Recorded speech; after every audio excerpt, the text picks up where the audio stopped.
we had a great research symposium in May, and one of the interesting things that happened in May was that we were suddenly running in a lot of different directions, making things happen in terms of housing and facilities and some on-campus crises. So we recognized that between a lot of people getting pulled to some really urgent work of the moment, and a lot of people being new here, that we hadn't had the opportunity to share some of this information with the majority of you. So what I'm sharing is a portion of the keynote address that I had the privilege to give in May. And it really was a privilege because this keynote is on behalf, entitled for Eric Dye, who was a professor of education at Michigan and at the University of Virginia. So a lot of his work was foundational in thinking about students and how they learn, not just in the classroom, although he thought that was very important, but in a lot of different spaces too, in housing, across social identities, in a lot of the spaces that we make, and a lot of the spaces that students create. So what we're going to do for a few minutes here is talk through a few pieces of this. Some pieces are going to be very data heavy. Some pieces are going to be very emotion heavy, because we're talking about not just the story of how we know people know, but we're talking about real students' lives and about the lives of those who put their careers into this work, including all of us in this room. Now, what you see here is that we've got news and a little bit of history. We've got weather. Because we have a little bit of statistics, I would like to say that we have sports as well. So this is a full half-hour newscast here that we're going to be doing. But a little bit about Eric. So Eric, most of you knew Eric, if you knew Eric at all, as the gentleman on the left. And the gentleman on the left was a professor of education. He was somebody who did a lot of nationally prominent work on issues of campus climate, issues of student learning, issues of learning across difference and across social identity. Some of his work informed what we do in terms of learning communities here, what we do in terms of some of the smaller programs we do here. Some of his work informed the nation and what we think about diversity in admissions, because much of his work was in front of the Supreme Court in the lawsuits that involved the University of Michigan and admissions. So his work was not small scale. His impact was not small scale either. I met the man on the right early in his educational career, because we were both part of the Michigan intellectual community, but we shared another identity in common, because we were shockers. We were at Wichita State, and this was my orientation leader.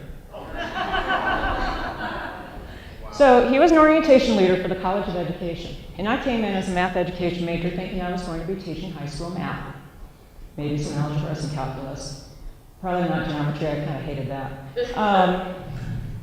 He saw, one, that I really wasn't thrilled to be at orientation in the first place. I thought that was a bit beneath me.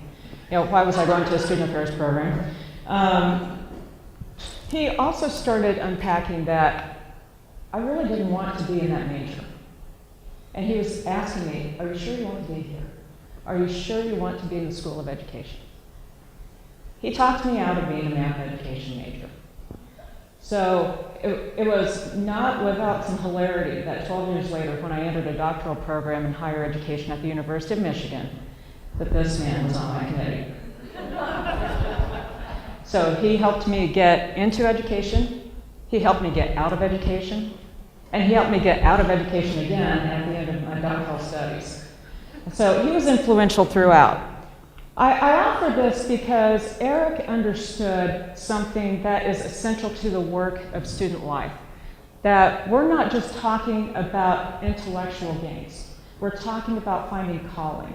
We're talking about finding a lot of the pieces of what makes a person a person. And he was very special at understanding that at the age of 22. So when I took this role in student life, then student affairs, as a half-time graduate assistant in 2000, this was the state of higher education research. It was very heavy on psychology, very heavy on thinking about the classroom. We were starting to think that perhaps there was a little bit of interaction pieces too. Maybe sociology might have something to do with it. Maybe we interact with each other. A little bit of pop culture. People were starting to understand that perhaps there's perfectly good money to be made here, and that's awesome. But what was interesting was that research was largely focused on the neck up. A lot of the learning outcomes that were starting to be investigated were from the neck up. What we know in student life is that we're also trying to document how students learn from the eyes out, how students integrate with the rest of the world and take it all in. So this is some of the challenge that we have. Now, when we were doing this, we were one of the first 4 campuses to even decide that we were going to measure what we do in student affairs. And that's pretty amazing. So we joined Dartmouth, we joined Texas A&M, and we joined Ohio State. Yes, Ohio State. And started to do this work. And that was a pretty amazing moment. Since then, a lot of institutions have looked at what we do and looked at the small and large ways in which we measure. And they started to follow us. So dozens of places have started to add this to the work that we do. We have listservs, we have conferences now about all of this stuff. It's pretty amazing. And it started from the seeds of people thinking, perhaps it's not just the neck up. And a lot of that work is yours. Okay, so this is a simple chart of how we learn. Go ahead, take that in for a moment, that's fine. So often we're told that research and assessment are way too complicated for us, that we can't possibly understand. So as student life, why don't we just leave that to the experts? Why don't we just leave that to faculty and just be done? Because, we've got other cute little things we can be doing. We can't let ourselves be intimidated by this. For one thing, it's just math, and math is easy. For another, we just start at one place and just keep going. All of you do work that's messier every day. It just doesn't look like this. But if you were to try to draw a picture of it, it probably would look pretty close. We're used to messy work. We're used to work that is untidy. So we can't let other people's perception of us make that difference. If we say that our work can't be measured, we say that our work can't matter. And that's really a fallacy that we have to get out of. Now, the interesting thing is that people have said that to us, but institutions have also said that to the nation. They've said that to legislatures. They've said that to the public in terms of saying, oh, we can't possibly measure college education. That's hard. Yeah, it's just way too important, we can't measure. And the fact of the matter is that is getting institutions into a lot of long-term hot water now.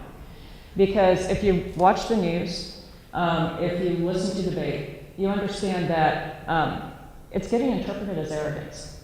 And really, sometimes it is arrogance, let's be serious.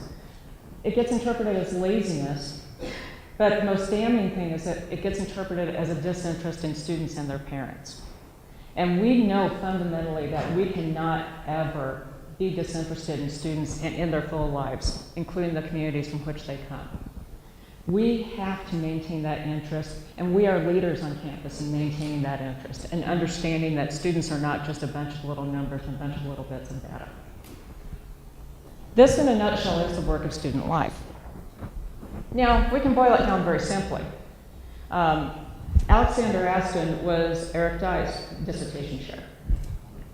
He was a foundational writer in student development theory. He came from a background in psychology because he started writing about higher ed before higher ed was a thing, before we really thought of higher ed as a field of study by itself. And his model is pretty simple here. So you're thinking that the math is pretty easy here. We have a pretty good idea of what inputs are for a college education. We argue like hell about what outputs are, but the environment is the black box. In the past, we've thought of environment as the classroom. An environment is the classroom for only a small part of a student's day. And for some of our students, an abysmal part of their day. They may skip that part entirely. It happens. But thinking about the environment as the whole piece, how we get them into the classroom and out of the classroom, and through all the various environments that they encounter in student life. Some of you may have heard me talk about how a student encounters student life in terms of waking up in a student life bed, having a student life meal on the way to their student life workout, and on the way to the classroom, which may or may not be in a student life facility, then going to a student life facility for their lunch perhaps, maybe a leadership session. They might have a sniffle, so they're going to a student life health service to get that taken care of. They may enjoy a program over at our student life charter center. And on the way through all of this, they're coming in and out of classrooms, they're coming in and out of our facilities. To them, it's one education. It's one experience. To us, it may feel like a lot of different experiences, but to them, it's one. And we have to figure out how to measure that one. Now, this is a classroom-centric measurement of Alexander Astin. And again, it starts to assume that the classroom itself is easy to measure. Yeah, and it really isn't. I mean, we've got grades, but this assumes that nothing else intrudes in the classroom, that the classroom is this safe sanctuary away from the messiness of the world. And it really isn't. Now, I teach now, and I teach graduate students. So you think, okay, graduate students, they've got it made, they understand, they're fully mature, they've got it together. It's okay. Some of you who interact with graduate students have already started laughing. And the fact of the matter is that the world intrudes on the classroom. The world intrudes in ways small and large, intrudes on the individual. So a student or an instructor brings a bundle of characteristics, brings social identities, brings their feelings of the day, brings their health. The events outside also do. So in the course of teaching over the last couple of years, I've had BBUM as a major component of my classroom. I've had the Chris Armstrong navigation of first somebody following him and then the media following him. And that wasn't very easy. We've had deaths of parents, we've had marriages. It's amazing that my classroom is a scene of matchmaking for at least 3 couples. Who knew research design was so sexy? But it is. We've also had a divorce. And divorces happen. We've had ill health. We've had campus issues of flu. We've had major capital campaigns. We've had public transportation issues. All of these things invade my classroom. As does dinner time, because I always teach during the 4 to 7 block. So I'm already dealing with a deficit right there. All of this in the classroom. And that's before we get to all the places where students feel like they're really being themselves, which is in the environments that we create, in the environments they make with us. So we could try to do this by time and try to think about how much time students spend on tasks. Now, this survey from the Bureau of Labor Statistics asks students to fill in a 24-hour day. We know if we ask students independently to tell us how many hours per day that they spend on things, that study after study boils down to say that students spend 27 hours a day doing so. Yeah, already a problem. But when we look at this, there are some flaws. So our wellness educators are already crying foul at the notion that anybody is getting 8.6 hours of sleep. Our leadership educators are wondering if they're being included in the educational activities, and they're hoping not, because the educational activity list up there barely accommodates a full-time credit hour load, much less anything that's supporting that. Civic educators are wondering where they are, if they're part of work, if they're part of other. The integrative learning people are wondering why the pie slices are so tidy, why we're not mixing flavors somewhere along the way. There's a lot not to like about this. If you work with integrative excellence, you're wondering exactly who was measured in the first place. And that's a good question. There are a lot of flaws no matter how we try to say that we're doing data in a very tidy way. And it comes down to asking the right questions. So we could ask a question and get the answer that's obvious, find X. There it is. problem solved. That the correct way to have said that is solve for x. And then you can have a perfectly nice Pythagorean theorem conversation and everybody wins. Math is fun. The thing is that we have to ask the right questions. And in student life, that's our job, is to challenge the notion of what is an education, to challenge the notion that we're measuring all of student growth just by measuring grades. If we want to ask about student growth, if we want to know about it, we're going to have to ask more directly about the elements of student growth that we want to see.